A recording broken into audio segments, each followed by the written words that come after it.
everyone, welcome back to our channel. So today we're going to talk about what, Dr. Jeff? Scoliosis. Scoliosis. So who should be concerned about scoliosis?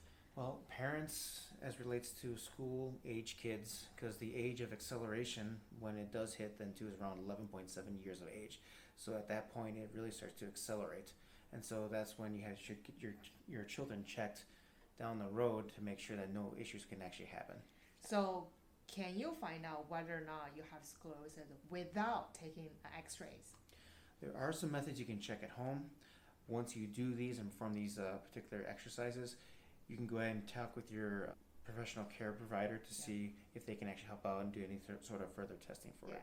So today we're going to demonstrate how you can do this at home without x-rays. And again, it's just suggestions. What we usually do, this is a general screening test. It's not a diagnosis. If you're not sure, what should you do? Consult your general physician. Yeah.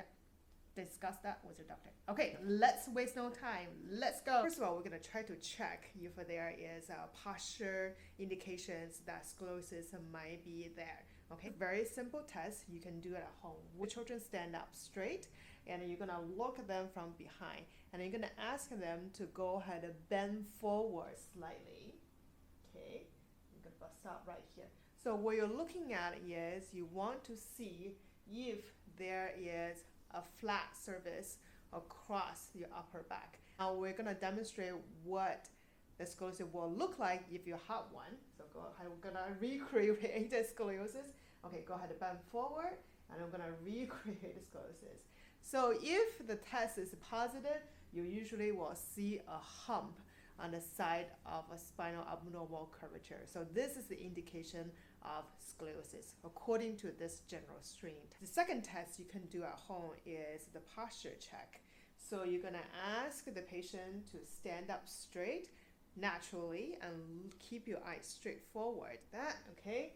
So what you're looking at is whether or not both ears are the same level, shoulder same level, shoulder and ear is the same level. Now we're going to recreate what a positive test will look like. Recreate a positive test. So in this situations, you can see the shoulder is obviously higher than one side. So this is what a positive test will look like. So this is an indication of a posture abnormalities. It could be scoliosis, it could be general posture check. So this is what a positive test will look like. Now we just want to demonstrate what it looks like from behind. Again, this is what a normal posture will look like. Now we're going to recreate a positive test. Okay, so clearly you can see one side shoulder is much higher than the other side.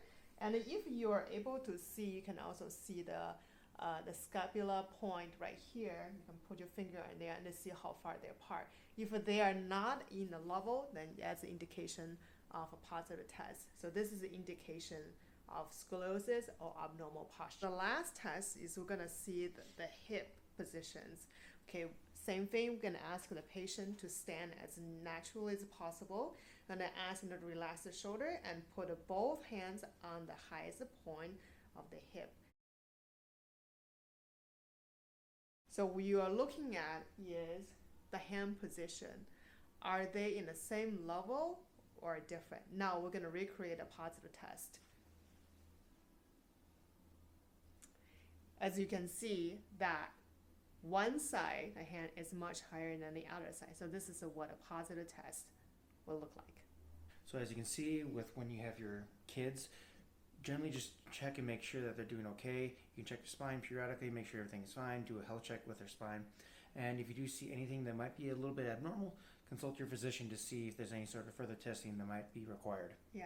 So if you wasn't sure, just really seek a healthcare professional for a second opinion or follow up with any further diagnosis or treatments. Usually, if we know a patient does have scoliosis, we usually try to follow them up with their progression every 4 to 6 months, meaning every 4 to 6 months, there will be some kind of further assessment such as x-rays to making sure the progression of scoliosis is not very aggressive. So I hope you learned something from this video. Thanks for tuning in. Thanks for tuning in. Okay, make sure to follow us for more. We will see you next time.